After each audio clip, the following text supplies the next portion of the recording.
Magandang umaga po ulit. Yan. Parang kayong may sipon eh. Mamayang hapon, sa biyaya po ng Panginoon ay magkakaroon tayo ng anim na magpapahayag ng kanilang testimonya ng kaligtasan at ang kanilang pagnanais na magkabautismo at magpamiyembro ng ating iglesia.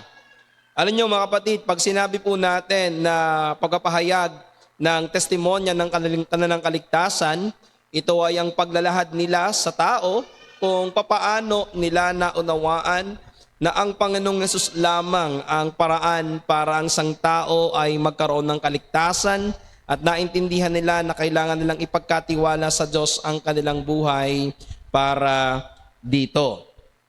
Ito ay isang pagpapala sa ating iglesia na tayo po ay madagdagan na muli ay ang Panginoon ay magdagdag ng mga naliligtas sa kanyang iglesia. Sa mga nakalipas na buwan, lalo na po last year, ang Panginoon ay makapangyarihang nagdagdag ng mga bagong miyembro sa ating iglesia. Ikinagagalak natin ito at nagbubunyi tayo, nagpupuri tayo sa Diyos sa tuwing mayroong nadaragdag na miyembro sa ating iglesia. Pero dapat din nating tandaan na sa pagdami ng miyembro, sa pagdami ng kailangan nating pakisamahan. Sa pagdami ng dapat nating tunuhan. Sa nating tunuhan, salitang Batanggenyo, no, ay yung kailangan mong tumuno sa Kanya. At kasama din nito ay sa pagdami ng posibilidad ng paglitaw ng mas maraming problema. At kailangan nating asahan ang posibilidad na magkakaroon at lilitaw ang mga hindi pagkakaunawaan sa pagitan ng mga miyembro ng iglesia. Pero hindi natin to dapat katakutan. Lalong-lalo na kung alam natin ang biblical na paraan kung papaano solusyonan ang ganitong uri ng problema sa loob ng iglesia. Ganito po ang ating makikita sa ating teksto ngayong umaga. Merong lumitaw na problema noong nagkaroon ng maraming miyembro ang iglesia ng Jerusalem. Nung nagkaroon ng magkakaibang miyembro ang iglesyang ito, ay lumitaw ang isang problema. Pero ang maganda, ito ay kanilang kinilala at agad na nasolusyonan. At ang kagandahan nito sa dulo ay nagbunga ito ng maganda. At sana, kung paano ito ginawa ng iglesia ng Jerusalem, ganun natin ito gawin kapag dumating ang ganitong mga problema sa loob ng ating iglesia.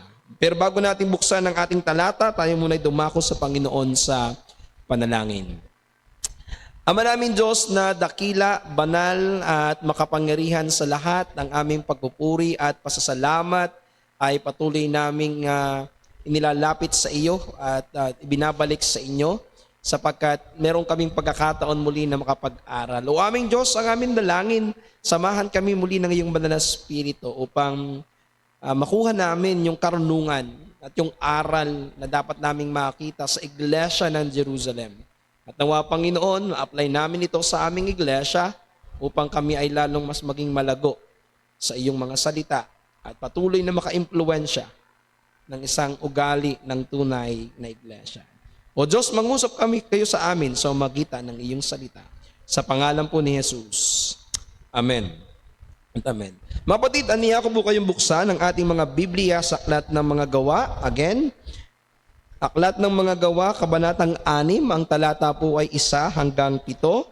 Buksan po natin ito sa Bagong Tipan, Book of Acts, chapter 6, mula verses 1 to verse 7. At yung nakita na po ninyo ay nais kong basahin sa inyo ang salita ng Diyos. Verse 1, Nang mga araw ngang ito nang dumadami ang bilang ng mga alagad, ay nagkaroon ng bulong-bulungan ang mga Greko-Hudyo laban sa mga Hebreo, sapagkat ang kanilang mga babaeng bao ay pinababayaan sa pamamahagi sa araw-araw. At tinawag ang 12 ang karamihang mga alagad at sinabi, hindi marapat na aming pabayaan ng salita ng Diyos at mga glingkod sa mga dulang.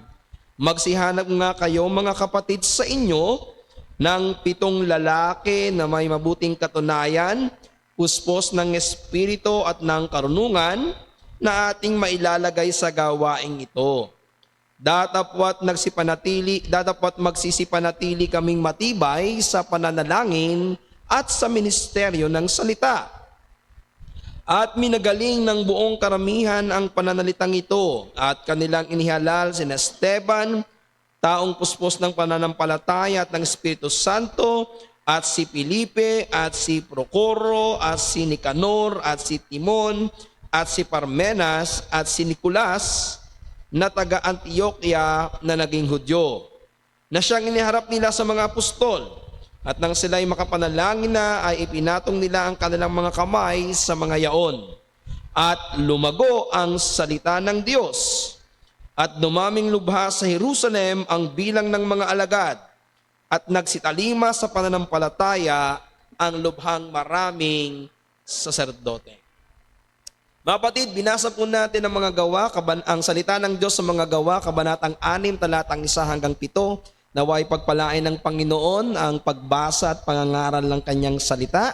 Pinamagatan ko po ang ating mensahe ngayong umaga ng tamang paraan ng pagresolba sa problema ng iglesia. Tamang paraan ng pagresolba sa problema ng iglesia. Kung ating babalikan at ating pipicture sa ating isip ang unang church, masasabi nating napaka-exciting ang nangyayari po sa tagpong ito. Imagine nyo po na ang Diyos sa mga panahon na ito ay gumagawa ng dakilang gawa. Ang mga pinuno ng iglesia ay puspos ng banal na espiritu at makapangyarihan ang kanilang mga mensahe at mga gawa. Imagine nyo na lamang sa isang preaching, 3,000 kaluluwa ang naligtas. At nung nangaral uli, another 5,000 ang naligtas. Tapos nangaral uli, daily may naliligtas. Hanggang sa pagdating ng Acts chapter 5 at chapter 6 at chapter 5, ay na loss of number na itong si Lucas. Napakadami ng naliligtas sa panahon na ito.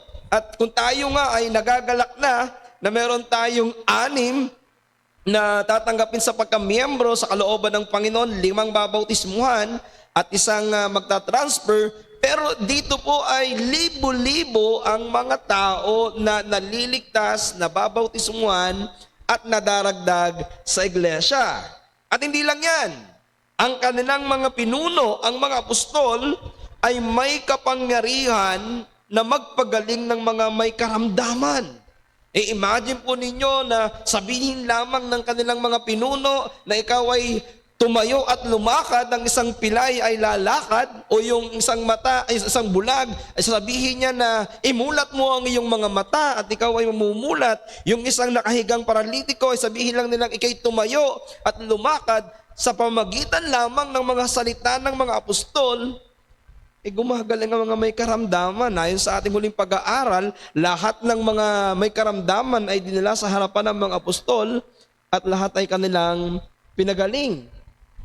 Di ba makikita natin, napaka-exciting ng mga pangyayari dito. Hindi lamang nagliligtas, nagpapagaling pa. At hindi lang yan, kahit na sila ay walang mga pinag-aralan, naging napakatatalino nila sa kanilang mga pangangaral. Imagine natin na sila ay nakakatayo sa Sanhedrin, sa mga abogado ng kautusan, at hindi sila natatakot humarap dito. Binibigyan sila ng Panginoon ng karunungan sa harapan ng mga madudunong na tao. At kahit na sila ay ikulong, pinapalaya sila ng Diyos. Naalala po ninyo kung ano nangyari? Ikinulong sila ng gabi, pinalaya sila ng anghel na hindi man lamang nalalaman ng mga bantay na sila ay nakalaya na. At na kahit na po sila ay inuusig, pinalalakas sila ng Panginoon. So tingnan natin kung gaano ka-exciting yung bawat araw, yung bawat linggo na dumarating sa iglesyang ito. Kaya kung titingnan natin, ang iglesyang ito ng Jerusalem ay parang napaka-ideal na church. Pero kailangan din nating tandaan na ang unang iglesia ay hindi perpektong iglesia. Dahil sa ganung kabatang iglesia, nakita na natin na ito ay nagkakaroon din ng mga depekto. Nagkaroon nito ng problema. Nauna na po dito ay ang kasalanan ng pagpapanggap o yung kasalanan ng pagpapaimbabaw. Ang kasalanang ginawa ng mag-asawang sina Ananias at Sapira, kung saan itong mga dalawang ito ay nagsinungaling sa ating Panginoon. Yung kanilang ibinentang lupa ay kanilang hinati, pero sinabi nila na ibinigay nila yung kabuuan ng kanilang pinagbentahan. At ngayon, ipinakita ni Lucas ang isa pang problema sa loob ng isang bagong iglesia. At ito ay ang bulong-bulungan. At ang dahilan dito ay dahil mayroong ilang mga napabayaang balo sa pamamahagi ng kanilang pangangailangan. Mapatid, ganito nating dapat asahan ang ating iglesia. Ganito nating dapat asahan ang iglesyang lumalago ang bilang. Sa pagdami ng miyembro, sa pagdami ng posibleng problema na lalabas at kakaharapin. Pero ang kagandahan dito ay ipinakita din sa atin ni Lucas kung paano sinolusyonan ng unang iglesia, ng iglesia ng Jerusalem, yung problema na kanilang kinaharap nung panahon na yon. So tandaan natin, mga kapatid, katambal na ng buhay natin ang problema. At ganon din sa loob ng iglesia. Ang problema ay laging nandiyan.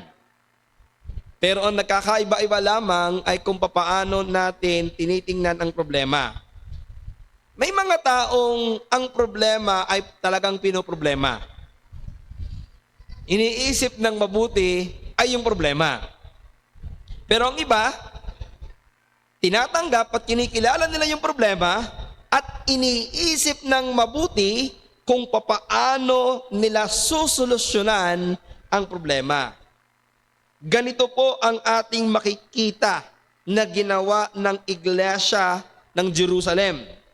Kinilala nila na mayroong problema at naghanap sila ng solusyon para sa problema. At dito kukuhanin ang ating mensahe ngayong umaga. Ang tamang paraan ng pagresolba sa problema ng iglesia ay kilalanin na may problema at sama-samang hanapin ang solusyon. Ulitin ko po, ang tamang paraan ng pagre-resolba ng problema ng iglesia ay kilalanin na may problema at sama-samang hanapin ang solusyon. So, nakita natin itong bagong tayong iglesia na ito, kahit dakila ang mga nangyayari sa kanilang iglesia, ay hindi naging ligtas sa pagkakaroon ng problema.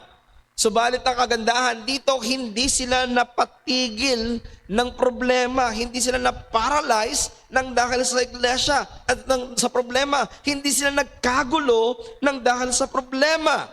Bagkos ito ay kanilang nilutas sa tulong ng Panginoon at dahil po dito, ito ay nagkaroon ng magandang bunga. At ano yung dalawang bagay na ginawa ng iglesyang ito para malutas ang problema? Una, kinilala ang pagkakaroon ng problema. Kumbaga tinanggap nila na magkakaroon ng problema at pangalawa, humanap ng solusyon sa problema. Hinanap nila kung anong dapat na gawin para yung problema na ito ay matapos. So una, tingnan natin dito na kinilala ang pagkakaroon ng problema. Balikan natin yung verse 1. Nang mga araw ngang ito, nang dumarami ang bilang ng mga alagad, ay nagkaroon ng bulong-bulungan ang mga Greko-Hudyo laban sa mga Hebreo, sapagkat ang kanilang mga babaeng bao or balo ay pinababayaan sa pamamahagi sa araw-araw. So ang pasanin natin dito, nagkaroon ng problema sa loob ng iglesia, nagkaroon po ng bulong-bulungan. Anong dahilan? Dahil may grupo ng mga balo na hindi natutugunan ang kanilang pangangailangan. Now, tandaan po ninyo, nung panahon na ito, ang iglesia bukod sa pangangaral ng salita ng Diyos ay merong ministeryo ng pagtulong sa mga nangangailangan. Tandaan natin, pag sinabi ng Biblia na mga balo, hindi po ito yung balo na may kakayanan na buhayin ng kanilang sarili o yung mga balo na merong mga anak na kayang bumuhay sa kanila. Pag binanggit ng Biblia yung salitang balo na nangangailangan ng tulong, mostly ito yung mga wala ng kakayanan, mga matatanda na at hindi na kayang buhay ng kanilang sarili. Kasi mayroong sinabi din si Pablo na kapag ikaw ay nabalo at bata ka pa, mag-asawa ka. Para ikaw ay hindi tustusan ng iba, pwede kang humanap ng bagong asawa at hindi ka na nagkakasala. May mga nakangiti. Kung bata pa naman ho. Pero pag medyo matanda na, medyo mahirap na. Pero kapag talagang walang-wala na silang kakayanan, sila po ay tinutustusan ng iglesia. Tinutulungan po sila. So, kailangan tingnan natin dito na ipalagay natin dito ng iglesia ng Jerusalem ay merong ginagawang pagtulong, nagsusupply sila ng pagkain sa pang-araw-araw na pangangailangan ng mga balo. Kaya nga po doon sa chapter 4, nakita natin na nagbebenta ng mga kayamanan ang mga mayayaman para matustusan yung pangangailangan ng simbahan. Now, hindi natin alam kung ito pong problemang ito ay direktang nakarating sa mga apostol o ito ay tumagal at ito ay naiparating na lamang sa kanila ng ibang mga miyembro. Kasi nagkaroon na po ng bulong-bulungan. Now, bakit hindi agad ito nalaman ng mga apostol? Tandaan natin, ang church na ito ay humigit kumulang, ito po ay higit 8,000 members. Kasi 3,000 plus 5,000 plus daily at yung hindi na mabilang ni Lucas, kaya ipinapalagay ko na more than 10,000 pa ho ito, itong membership na ito. At dahil sa sobrang dami, hindi no talaga ito masasabi natin na mababantayan ng mga apostol ang lahat ng kanilang mga pangangailangan. Pero, nung narinig po ng mga apostol ang mga bulong-bulungan, siguro malakas yung bulong-bulungan, narinig eh. Ang sabihin po ng bulong-bulungan dito, yung mga reklamo, hindi sila nagwalang kibo. Hindi ho sila nagalit. Bagkus ang ginawa ng mga apostol dito, kinilala nila, tinanggap nila na mayroong problema yung kanilang iglesia. Bakit po? Kasi ang pagtanggi ng may problema ay hindi nagiging solusyon sa problema. Yung kapag ang isang problema ay nandiyan pero dininay mo, hindi naman nasusolusyonan yon. Hindi naman pwedeng itulog mo na lang yan. At pagkatapos, pagising mo ng umaga ay wala na. Kasi di ba ganito yung mga prinsipyo ng mga maglalasing. Kapag may problema daw, iinom mo na lamang at itulog mo, mawawala ng problema. Oo nga, wala yung problema pag tulog mo, pagising mo nandoon pa rin at nadagdagan pa. Sumakit ang iyong ulo at nag-away kayong mag-asawa. Di ba? So anong dapat na gawin? Ang mas tamang gawin, kilalanin ang problema.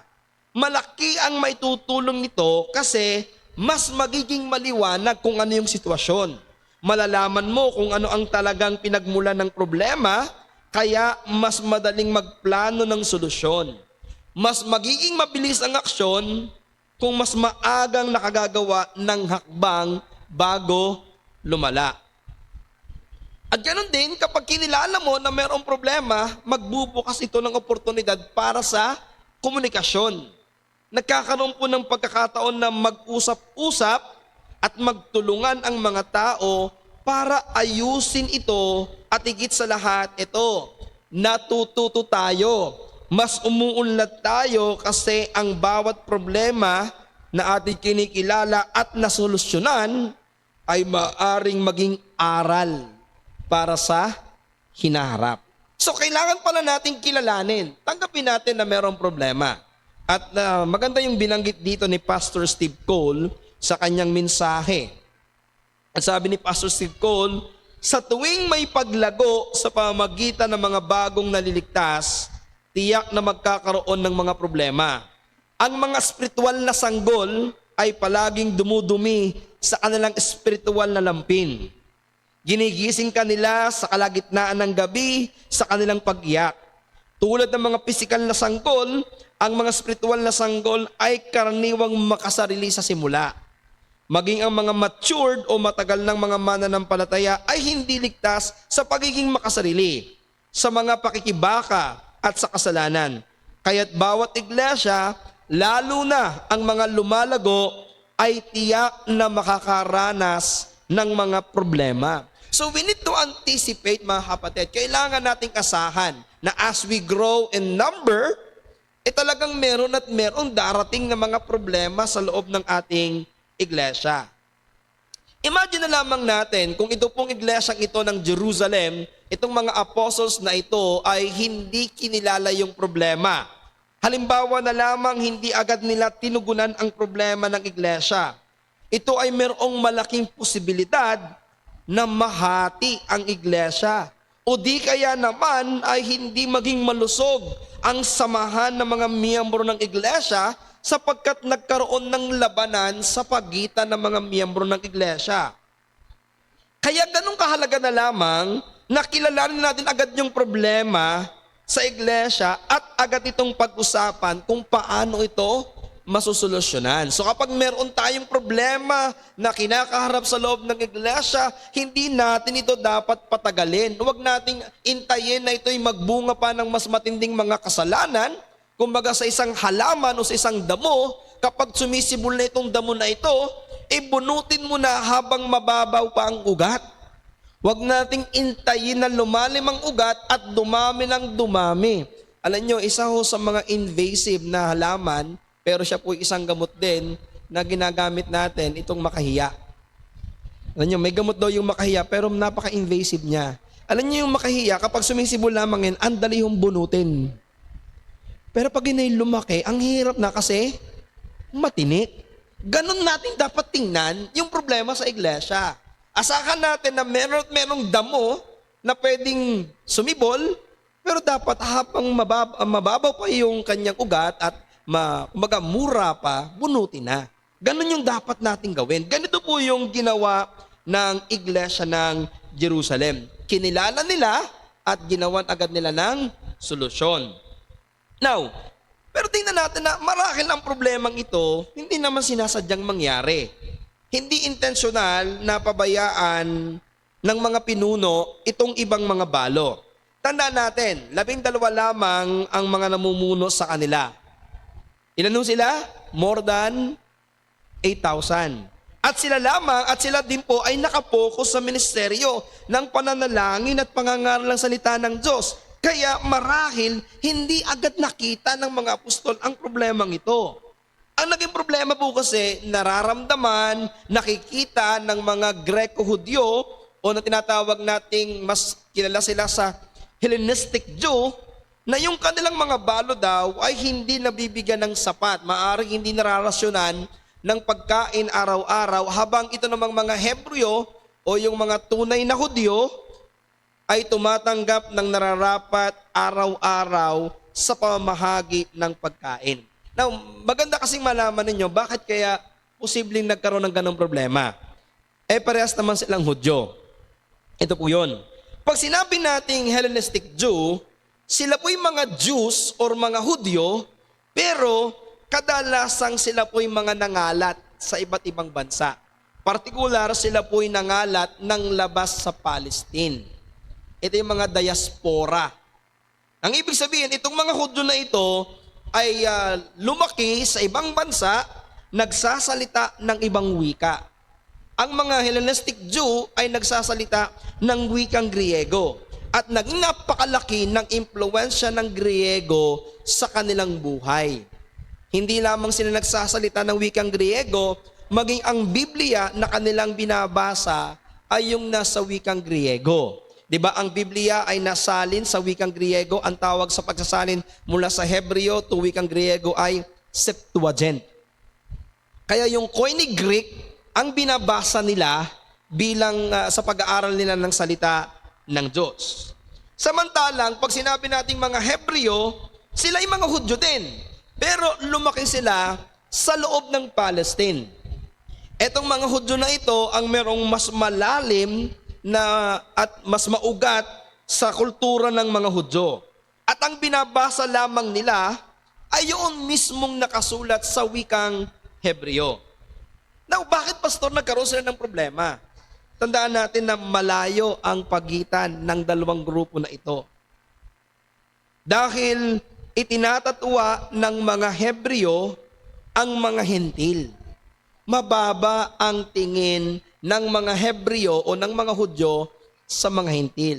Now, knowing na ang mga Hudyo na ito ay may mga ugali ng mga Hentil, nagkaroon po ng problema ang dalawang ito.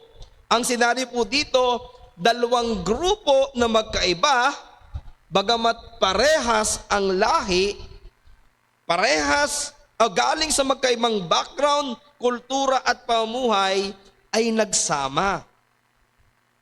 Ang dalawang grupo na ito ay parehong sumampalataya sa Panginoong Yesus bilang kanilang Panginoong tagapagligtas at ngayon magkasama sila sa iisang iglesia. E ano ba ang karaniwang nangyayari kapag magkasama ang dalawang magkaiba?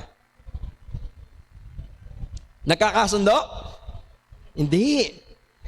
Pag nagsama ang dalawang magkaiba, anong malimit na nangyayari? Conflict. Nagkakaroon po ng problema. Dahil sa ganitong senaryo, may mga iglesia po, dahil nga doon po sa conflict na sa conflict na may mga nagsasama magkakaiba, may mga churches na nagkaroon ng idea nang gawin na lamang natin para maiwasan ng conflict, magtayo tayo ng church na nakakonsentrate lamang sa pare-parehas na audience. Halimbawa, magtayo tayo ng church para sa mayayaman lamang, para iisa ang thinking. Magtayo tayo ng church para sa mga mahihirap lamang, para iisa ang thinking. Magtayo tayo ng church para sa mga young people lamang, para iisa ang thinking. Maganda yung idea, but that is not the plan of God in the church. Hindi po yan ang plano ng Diyos sa kanyang iglesia. Ang punto po dito ay ganito: ang pagkakaisa sa iglesia ay hindi nakabatay sa pagkakapareho ng kultura, ng yaman o edad, kundi sa iisang pananampalataya, iisang espiritu at iisang Panginoon. Ayon yan kay Pablo sa Ephesians chapter 4 verse 3 to 6. So ang ibig sabihin, hindi mo kailangan na magtayo ng isang church na ang focus mo lamang ay lahat ng mayaman o mahirap. Kasi merong kapangyarihan ng Ebanghelyo na baguhin ang lahat ng tao.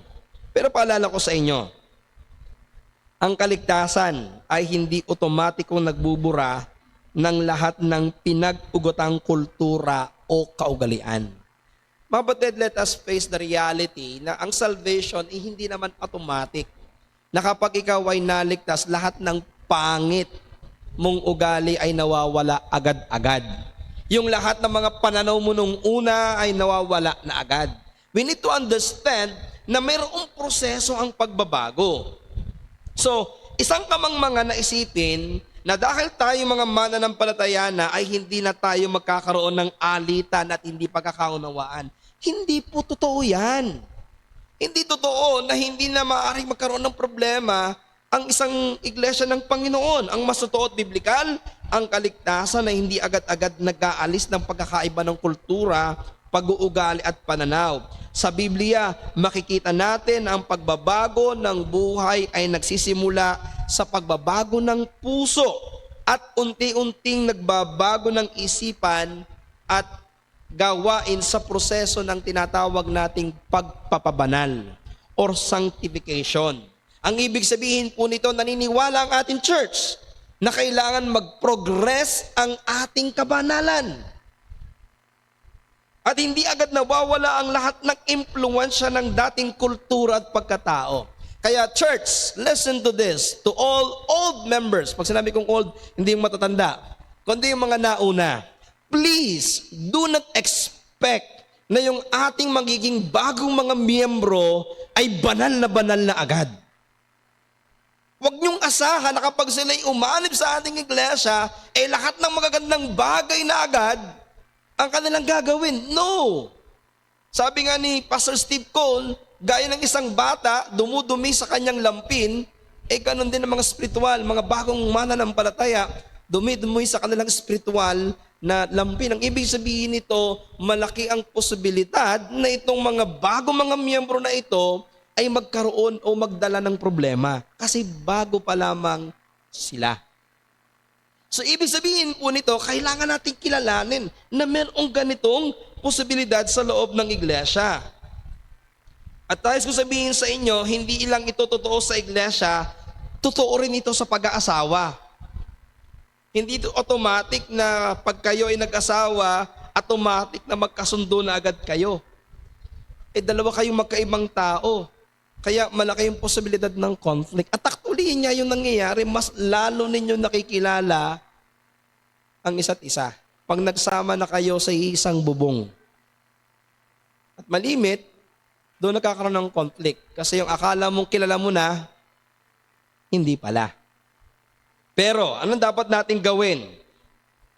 Ang dapat natin gawin, kilalanin natin yung mga kahinaan na ito at hanapan ng solusyon. So, ganito yung sa iglesia. Kaya dapat natin kilalanin na ito ay isa sa maraming problema na kakaharapin ng iglesia sa pagkakaroon ng maraming miyembro. Kaya, kailangan natin itong asahan at paghandaan. At kapag dumating ito, huwag natin itong pabayaang lumala. Bagkus ang dapat natin gawin ay solusyonan agad. Now, balikan natin yung problema. Ano yung problema ng iglesia? Nagkaroon ng bulong-bulungan. Pero sa providensya ho ng Diyos, nakarating agad ito sa mga apostol, kaya ito ay nasolusyonan agad. Pero may paalala ko sa inyo, hindi ito ang dapat na maging ugali ng iglesia sa tuwing mayroong problema sa loob ng iglesia. Hindi tama ang magbulong-bulungan, lalong-lalo na ang magsigawan. Kung hindi ho tama yung magbulong-bulungan, lalo yung magsigawan at mag-away. Ano bang ibig sabihin ng bulong-bulungan? Para dun sa mga iba, baka iniisip ninyo, ano ba yung bulong-bulong na yung sinasabi ni Pastor? Okay, ang ibig sabihin ng bulong-bulungan, murmuring, ito ay isang uri ng lihim na pag-uusap na kadalasan ay merong layunin na pag-usapan ng ibang tao sa isang negatibo, mapanira at mapanlibak na paraan. Pag sinabi nating bulong-bulungan, hindi lang ito apply dito sa kanila, kundi baka ito'y apply din sa bawat individual. Na kapag ikaw ay merong laban sa isang tao, ang ginagawa mo, nakikipagbulong-bulungan ka. Nag-uusap kayong dalawa, ng intensyon ninyo ay mag-usap ng mga negatibo, paninira sa mga tao. Siguro, sa panahon natin ngayon, ang modern term natin dito ay chismis.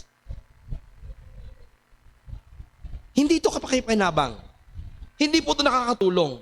At hindi ito nakakabuti. At kadalasan pa nga, ang nagiging bunga nito ay pag-aalitan, pagkakabahabahagi, at nawawala ang kapayapaan sa loob ng iglesia o sa loob ng isang grupo. Dahil dito, ang salita ng Diyos ay nagbigay sa atin ng dapat nating gawin, ng dapat nating ugalain sa loob ng iglesia. At ganito ang sabi ni Apostol Pablo, Philippians chapter 2 verse 14, gawin ninyo ang lahat ng mga bagay nang walang mga bulong-bulungan at pagtatalo. Do all things without murmuring and disputing. Ephesians chapter 4, verse 29. Anumang salitang mahalay ay huwag lumabas sa iyong bibig, kundi ang mabuting ikatitibay ayon sa pangailangan upang makinabang ang biyaya ang mga nagsisipagkinig. Dapat kapag ikaw ay nakikipag-usap, you are building up one another. Your words is encouraging one another to grow in Christ. Hindi kapag ikaw ay nakikipag-usap sa isang kapatid, ang pinag-uusapan niyo ay isang kapatid sa kanyang ikasisira. Are you with me? Alam niyo, minsan hindi tayo nagiging aware dito. Nag-uusap tayo sa mga kapatiran at pinag-uusapan natin ay mga pangit sa kanya. Hindi dapat ganon. Hindi dapat ganyan ang ating ugali. Huwag magbulong-bulungan. Ang sabi ni Apostol Pablo dito, ang lumabas sa ating mga bibig ay mabubuti, yung ikatitibay ng iglesia. So ano yung punto natin dito? Ang biblikal na paraan sa pagharap sa problema ay hindi ang magbulong-bulungan sa loob ng iglesia at hindi rin ang basta na lamang pag-alis sa iglesia, kundi lumapit ng direkta sa mga tagapanguna na maaring makinig at humarap sa problema sa isang mas maayos na paraan. Now, I have seen this in many churches. May mga miyembro na mayroong laban sa kapwa miyembro at ang gagawin nila ay gagawa ng isang grupo, gagawa ng isang clique, at ang gagawin nila, pag-uusapan ng grupo na ito ang laban sa grupong ito. At kapag sila ay mayroong laban sa isang grupo, ang ginagawa ng iba is agad na lamang silang aalis sa kanilang iglesia. No, that is not the right way to solve a problem. Ang pinakatamang gawin is ganito. Kapag meron kayong nakikitang problema, dumiretso kayo sa pamunuan at sabihin kung ano yung problema ng iglesia. Huwag niyong pag-usapan ang mga negatibo na laban sa iba, kundi idiretso ninyo sa pamunuan ng iglesia. Tandaan, hindi matutugunan ng mga tagapanguna ang mga problemang hindi nila nalalaman. Practical application in our church. Mga kapatid, sa biyaya ng Panginoon, dumadami na ho tayo. I cannot know, hindi ko malalaman ang lahat ng bagay na nangyayari sa iglesia unless may magsabi sa akin ng direkta. Sana wag tayong dumating sa panahon na merong grupo-grupo dito na nagkakaroon na ng siraan. Sana wag dumating sa panahon na meron na palang problema na hindi nakakarating sa pamunuan o sa pinuno ng iglesia. At meron tayong prinsipyo, hindi lamang sa pamunuan, kundi maging sa individual na sigalutan. Anong sabi ho ng Matthew chapter 18, verse 15? Matthew 18:15, at kung nagkasala laban sa iyo ang kapatid mo, pumaroon ka at ipakilala mo sa kanya ang kanyang kasalanan na ikaw at siyang mag-isa. Kung ikaw ay pakinggan niya, ay nagwagi ka sa iyong kapatid. Kapatid, ganito ang gagawin. I will remind you, we need to anticipate that time will come, magkakaroon po ng conflict between members in this church. Magkakaiba ho tayo ng gusto. Magkakaiba tayong malimit ng mga pamamaraan. Darating ang oras, meron kang hindi makakasundo. Darating ang oras na magkakaroon ka ng conflict sa mga miyembro ng iglesia. Ang dapat mong gawin, kausapin agad yung kapatid. Kausapin yung iyong kapatid sa church at pag-usapan niyo yung problema. Huwag ka munang humanap ng kakampi. Huwag mong sirain siya sa iba para ikaw ay gumanda sa kanya. Ang unang dapat niyong gawin is mag-usap. One of the sign of maturity is resolving conflict. Dalawang bagay kasi yan. Kapag tayo ay sinasaway, nagtatampo. Yung pangalawa naman, yung nananaway, natatakot. Diba? Pag mananaway ka, natatakot ka, baka magtampo. Kaya huwag na lang manaway. Yung isa naman, ayaw mo na nasasaway kasi ayaw mo na nasasaktan. Pero hindi magiging maayos ang iglesia kung hindi natin gagawin ito. Kaya inilagay ng Panginoon ang ganitong prinsipyo. Ganito rin sa loob ng iglesia. Let us avoid any murmuring in the church at kung meron karoon ng problema, pag-usapan at dalhin sa iglesia. Tandaan, kapag ganito ang ating naging pag-uugali, hindi na lalala ang anumang conflict sa pagitan ng magkakapatid. Pastor, nangyayari ba yan? Yes. Biblical example, the Church of Corinth. They have division. At hindi lang yan, marami na tayong mga iglesia na nakita na nagkaroon ng division. I was invited before in one church in Pampanga. At that was my first time na talagang iba yung aking pakiramdam. Inimbitahan ako ng isang kaibigan dahil walang pastor sa iglesia na yon.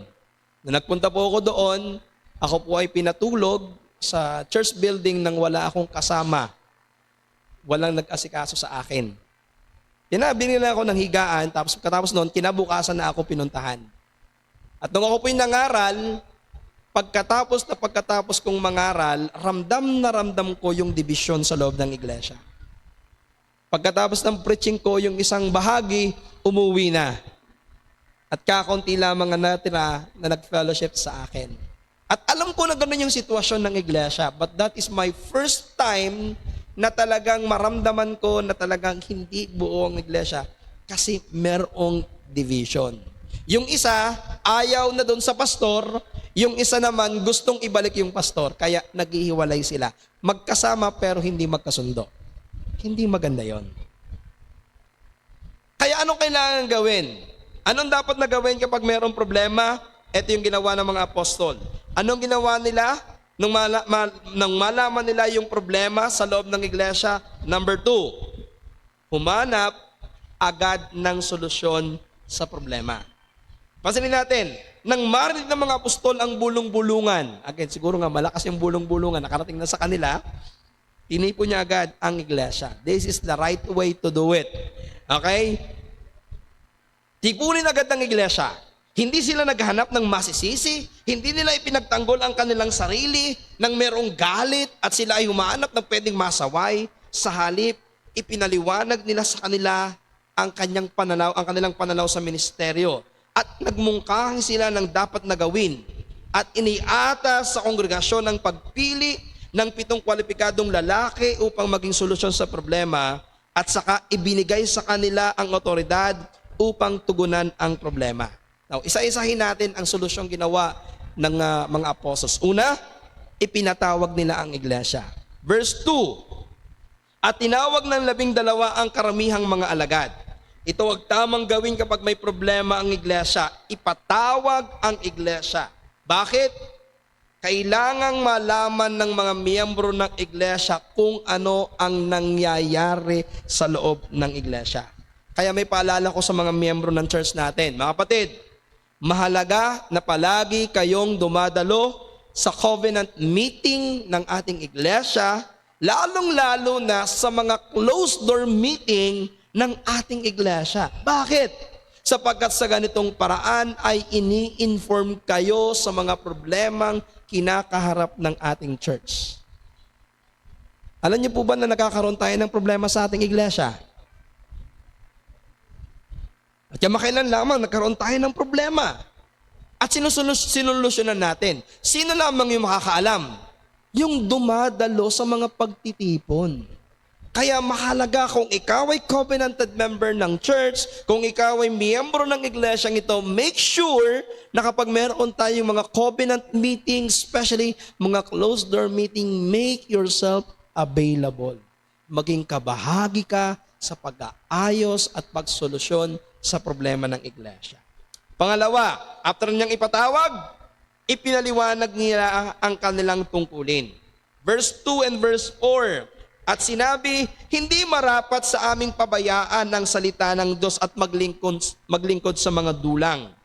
Verse 4, dapat magsisipanatili kaming matibay sa pananalangin at sa ministeryo ng salita.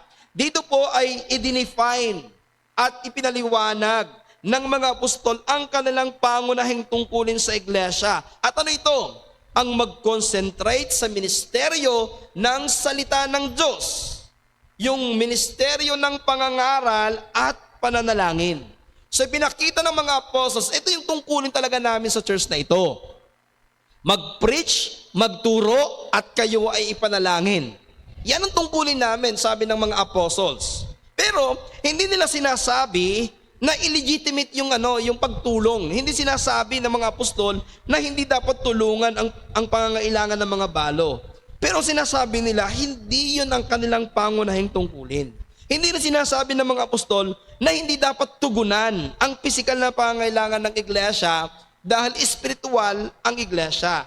Ang sinasabi lang dito ng mga apostol, meron silang prioridad. At yun ang dapat nilang unahin. Kailangan nilang pangunahan ang iglesia sa pananalangin, sa pangangaral ng salita ng Diyos. So ang punto natin dito, ang pangunahing tungkulin ng pastor pastor ay nakatuon sa espiritual na pangangailangan ng iglesia. Ito po ay ang pananalangin at pangangaral ng salita ng Diyos. Now, ganito. Kapag nagpapayunir ang isang bagong pastor sa iglesia, maraming mga pagkakataon makakita kayo ng pastor na tinatawag na do it all. Jack of all trade. Ito yung pastor na lahat na lamang ay ginagawa sa simbahan. Siya ang nagpapakanta, siya ang nagmangangaral, siya ang nagsusundo, siya ang naglilinis, everything. Ganun yun sa simula. Pero dapat kapag lumalaki na ang iglesia, natututunan ng iglesia na bawasan ang ginagawa ng pastor para sila'y makapangaral ng maayos at makapagturo ng maayos sa mga miyembro ng iglesia. Bakit? Mas magiging epektibo ang pastor sa ministeryo kung sila ay nakatuon sa kanilang pangunahing tungkulin. Kaya anong naging mungkahi ng mga apostol? Pangatlo, nagmungkahi sila ng dapat gawin ng iglesia para ma-resolve ang problema. Verse 3 to verse 5. Magsihanap nga kayo mga kapatid sa inyo ng 7 lalaki na may mabuting katunayan, puspos ng espiritu at ng karunungan na ating mailalagay sa gawain ito. Verse 5, at minagaling ng buong karamihan ang pananalitang ito at yan nilang inihalal si Esteban, taong puspos ng pananampalataya at ng espiritu, si Felipe, si Procoro, si Nicanor, si Timon, si Parmenas, si Nicolas na taga Antioquia na naging Hudyo. Now, itong verse na ito mga kapatid ay ang pagsilang ng isang bagong opisina sa iglesia. At ito ay ang opisina ng diakono. Ang naging solusyon ng mga apostol para matugunan ang lehitimong problema na kakulangan ng pagtutustos sa pangangailangan o negligence ng pagtutustos ng pangangailangan ng mga babaong, ng mga balo, ng mga Hellenistic Jew, magkaroon tayo ng mga tao na gagawa nito. Ang sinasabi nila, hindi po pwede kami. Kami mga apostol, kami nangangaral, kami ay nananalangin, kailangan may taong gagawa dito. At sino ang mga taong ito? Ang tawag po sa kanila ay mga diakono. Mga diakono. Ang tanong, paano ba sila dapat piliin? Sino ba yung pwede maging diakono? Nagbigay po ang mga apostol ng mga katangian na dapat nilang hanapin. Sa Acts, nagbigay sila ng 3. Una, mga lalaki. May mabuting katunayan, puspos ng espiritu at ng karunungan. 4 pala. Mga lalaki na may mabuting katunayan, puspos ng espiritu at ng karunungan. So napakahalaga po nito. Una, ang hanaping diakono ng iglesia, mga lalaki. Mga lalaki, ito yung kailangang hanapin. Kaya hindi pwedeng maghanap ng babae. Mga lalaki. Pangalawa, may mabuting patotoo na nakikitahan ng pagkilos ng banal na espiritu. Ang ibig sabihin niyan, lalaking merong maayos na pamumuhay. Lalaki na merong maayos na patotoo. At pangatlo, may karunungan mula sa salita ng Diyos. May kakayanang gamitin ang salita ng Diyos at i-apply o ilapat sa mga praktikal na paraan. Pero si Pablo, nagbigay siya ng mas detalyadong mga katangian na dapat hanapin sa isang diakono at makikita natin yan sa 1 Timothy chapter 3 verse 18 to 13. Ano to yung dapat na hanapin natin? Ito, babanggitin ko na lamang sa inyo. Mahuhusay, hindi dalawang dila, hindi mahilig sa maraming alak, hindi mga sakim sa makahalin na kapakinabangan, iniingatan ng hiwaga ng pananampalataya ng malinis na budhi. Ang mga ito rin naman ay subukin muna. Kung magkagayon ay mamahalang may pagkadiakono kung walang kapintasan. Maging asawa ng ang diakono ng iisang babae lamang na pamamalaang mabuti ang kanyang mga anak at ang kanyang sariling sangbahayan. Sapagkat ang namamahalang mabuti sa pagkadiakono ay nagtatamo sa kanyang sarili ng isang mabuting kalagayan. At pansinin niyo po ito, malaking katapangan sa pananampalataya na kay Kristo Jesus. So in short mga kapatid, ganito. Ang isang maglilingkod sa opisina ng pagkadiakono ay nararapat makitahan ng mga katangiang hinihingi sa kanyang posisyon. So gaya ng ginagawa natin kapag tayo naghahalal ng diakono, hindi tayo basta nagtuturo, o diakono ka na, diakono ka na, diakono ka na. Dadaan sila sa proseso ng pagsusuri, ng botohan, at saka sila ihahalal para manungkulan sa opisina ng pagka-diakono. Ano ang kanilang pinakatungkulin?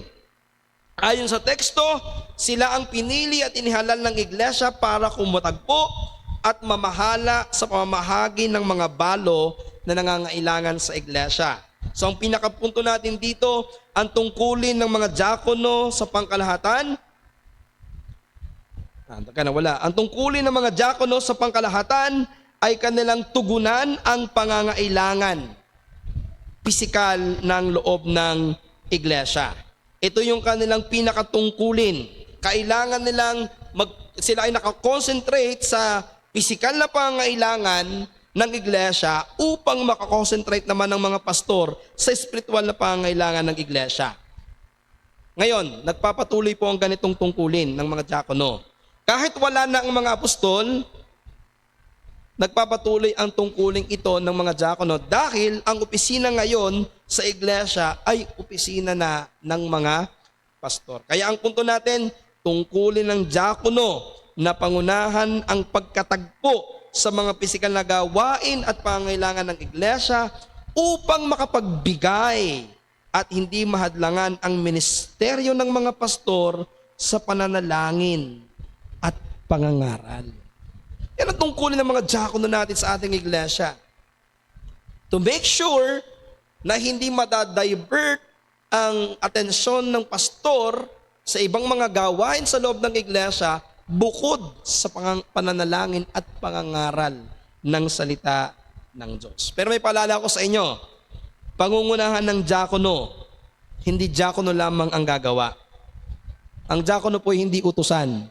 O deacon, gawin niyo daw po ito. Deacon, gawin mo ito. Hindi, sila ang mangunguna. Sila yung punong servant sa iglesia at ito ay ginagampanan at ito ay tinutulungan ng bawat miyembro ng iglesia. Tandaan niyo po ito, isa sa mga susi sa paglutas ng suliranin sa iglesia ay ang pagkilala at pagtupad ng tamang paghahati-hati ng gawain batay sa kaloob ng Diyos sa atin. Ibig sabihin, walang tao at walang grupo ng mga tao, gaano man sila kagaling, ang makakayang gawin ang lahat ng gawain sa lokal na iglesia. Magiging maayos ang ating iglesia kapag alam ninyo ang tungkulin ninyo. Kaya nga, paalala natin sa mga babautismuhan, kasama sa inyong tanong, pagkatapos mong maging miyembro, anong ministeryo ang nais mong paglingkuran? Dapat pagpasok mo pa lamang sa iglesia, may puso ka na handang maglingkod at magpagamit sa Panginoon ayon sa spiritual mong kaloob. Kaya dapat walang miyembrong walang ginagawa. Dapat lahat ng miyembro merong tungkuling ginagampanan sa iglesia. Sino po ang mga napiling diakono? Verse 5, binanggit po dito yung 5 tao. 7 tao. Ang tanong dito, bakit 7 lalaki kaya ang pinili? Bakit kaya hindi 12? 12 ang apostol eh. Bakit kaya hindi 12? Ang sagot natin dito, 7, dahil marahil ito lamang, ito na ang nakita ng mga tao na kailangan nila para magawa ang tungkuling ito. Yung 6 na mga lalaki po dito ay mga Hellenistic Jew. Sino po ba yung napapabayaan? Mga babaeng balo ng mga Hellenistic Jew. At ang pinili nila, karamihan, ay mga Hellenistic Jew din. Paano natin nasabi? Ayon po sa aking nabasa, ang pangalan po na binanggit dito, sina Esteban, si Felipe, Procoro, Nicanor, Timon, Parmenas, ito pong 6 na ito ay mga pangalan ng mga Hellenistic Jew at ng hindi mga Hudyo. Samantalang yung kanulihan na si Nicolas, binanggit dito na siya ay taga-Antioquia, isa siyang hentil na na-convert sa Jewish religion bago na-convert sa Christianity. So si Nicolas lamang po dito ang hentil na naging Hudyo. Sa 7, 2 lamang ang naging kilala sa kanila. Sino? Si Esteban, na naging kauna-unahang Kristiyanong martir. Siya yung unang Kristiyanong pinatay. Mababasa natin, mapag-aralan natin next preaching natin, chapter 7, makikita natin kung paano siya pinatay. At sino pa? Si Felipe. Si Felipe ay isang diakono na naging isang ibang hilista. So makikita niyo po dito na kahit diakono, pwedeng pagkalooban ng Panginoon ng kapangyarihang mangaral o nakakayanang mangaral. Pero papalala ko lamang, sa qualification ng deacon, hindi kasama ang kakayanang mangaral. A deacon can be deacon even they do not know how to preach. But there are some deacons na preaching deacons, katulad ni Stephen at ni Philip. Pero meron din akong gustong makita nyo dito, mga kapatid. Sa 7, 2 lamang ang kilala. Anong pwede nating makita? Hindi lahat na naglilingkod sa Panginoon ay nagiging tanyag o nagiging kilala. Do not expect na kapag kayo po ay naglingkod sa Panginoon, you will be known to the people. No. There are people who are serving God na hindi nakikilala. At hindi mahalaga kung ikaw ay nakikilala ng tao. Ang mahalaga, kinikilala ka ng Diyos. Sapagkat ang hinahanap ng Panginoon sa kanyang mga lingkod ay hindi yung makilala ng tao, kundi ang maging matapat sa Diyos. Alam natin dahil sa social media ngayon, marami ng mga sumisikat na mga mangangaral. Pero mga kapatid, kahit hindi tayo maging sikat na gaya ni MacArthur, we will receive the reward if we're going to be faithful in the calling na itinawag sa atin ng Panginoon. We may not be known to the public because of our ministry, pero kung tayong matapat sa Panginoon, nagbibigay ito ng kaluwalhatian sa ating Panginoon. Ngayon, pagkatapos nilang piliin at ihalal ang 7 ito, anong ginawa ng mga apostol? Ipinanalangin nila at saka pinatungan ng kamay. Again, pag sinabi natin pinatungan ng kamay, ito yung tinatawag nating ordinasyon. Ito po ay ang paglalagay sa kanila at pagkatalaga sa kanila sa opisina ng pagka-diakono. And as we end, ano ang naging resulta ng nasolusyonan ang problema? Verse 7, at lumago ang salita ng Diyos at dumaming lupa sa Jerusalem ang bilang ng mga alagad at nagsitalima at sa pananampalataya ang lubhang maraming saserdote. Now, this is the product. Ito yung maganda. May problema, sinusolusyonan ng maaga sa tamang paraan, biblikal na paraan, at ano naging resulta? Lumago ang salita ng Diyos. Dahil ang mga apostol ay nakatuon sa kanilang pangunahing gawain, sa pangangaral at pagtuturo ng salita ng Diyos, at ang mga diakono ay tinugunan ng pangailangang pisikal ng iglesia, ang resulta, mas dumami ang naabot ng salita ng Diyos. Punto natin, ang tamang delegasyon ng tungkulin sa iglesia ay nakakatulong upang mas maraming maabot ng salita ng Diyos. Kapag tayo merong kanya-kanyang tungkulin at ginagampanan natin ito, mas marami ang naaabot ng salita ng Diyos. As example in our church, we are happy and we are blessed that now, little by little, ang ating mga miyembro ay natututong gumampan sa mga tungkulin. Kung dati halos ako lamang ang merong Bible study, ngayon natutuwa ako, ang dami na nating Bible study. And sana dumami pa. Nagkakaroon na ng pagtugon sa kanilang mga tungkulin. Dati ako lang ang nagtuturo ng Sunday school. Ngayon meron na tayong Sunday school ng mga bata, meron na tayong salvation class, meron ng mga delegation ng tungkulin. Meron na tayong deacon, meron tayong sa multimedia, at nagagawa natin ng maayos. At ano nangyayari? Mas nagiging progressive, mas nagiging effective ang pangangaral ng salita ng Diyos kasi tumutugon ang mga miyembro sa kanilang mga tungkulin. Dumami ang mga alagad. Ang iglesia ay hindi bumagal dahil sa problema. Bagkus lalo pa itong lumago nang ito ay masolusyonan. Ang punto, ang maayos na pamamahala sa problema ay nagiging instrumento sa pagsulong ng Ebanghelyo. Isang paalaala na ang problema ay maaaring maging oportunidad. Pansinin ninyo, kung hindi dumating ang problemang ito sa iglesia ng Jerusalem, mas dadami ba ang kanilang mga miyembro? Baka hindi eh. Baka lalo magkagulo sila kung hindi nasolusyonan. So dumating ang problema para ipakita ng Panginoon sa iglesia, may kulang pa. Anong kulang? Kailangan niya ng mga diakono para tumugon sa pisikal upang ang mga apostol makapag-concentrate sa preaching and prayer. Ang sabi ng dulo, maraming saserdote ang nanampalataya. Now, sino ba yung mga saserdote? If you follow yung ating pong mga pag-aaral sa Book of John at saka sa Book of Acts, itong mga saserdote, ito yung mga kontrang-kontra sa Panginoong Yesus.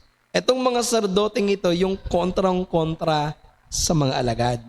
Pero bakit daw, sa pagkakataong ito, maraming mga sardote ang sumampalataya? Siyempre, una, nakarinig sila ng pangangaral ng salita ng Diyos. At pangalawa, marahil nakita nila ang pagiging totoo ng iglesyang ito. Dahil nakita nila how they handle conflict, how they show love. Kasi nakita natin sa chapter 4, di ba? Anong ginawa ng mga miyembro ng iglesia? Nagbigay ng kanilang mga kayamanan. Pagdating dito sa chapter 6, nagkaroon ng problema. Paano nila inandel? Maayos. And they see the good testimony of the church. Kaya nahikayat din sila na maging miyembro ng iglesia. Mga kapatid, aside from the gospel that we need for our salvation, the testimony of the church is very important sa mga dumadalo sa ating iglesia. Let the people outside see sa ating iglesia that we are living according to the Word of God. At makumbinsin natin sila na totoo ang ating iglesia sa magitan ng pamumuhay at pag-uugaling tama ayon sa iglesia. Sa mga dati ng miyembro ng iglesyang ito, you have witnessed how we deal problem before. How we deal conflict before. Naranasan nyo kung paanong noon ay hindi lang bulong-bulungan. At salamat sa Panginoon, ang ganong ugali noon ay binago ng Diyos. At ngayon, we are handling the problem of the church according to the Word of God. At sana ito'y makita ng mga tao para makita lang totoo ang ating iglesia. Kaya bilang hamon, palagi nating sikapin na maging maayos at makadiyos ang ating pagresolba sa anumang problema na darating sa ating iglesia. Let us anticipate. Darating at darating ang problema. Pero palagi tayong maging handa na hanapin ng solusyon sa biblical na paraan at maging mapakumbaba palagi sa harap ng ating Panginoon. Manalangin tayo mga kapatid.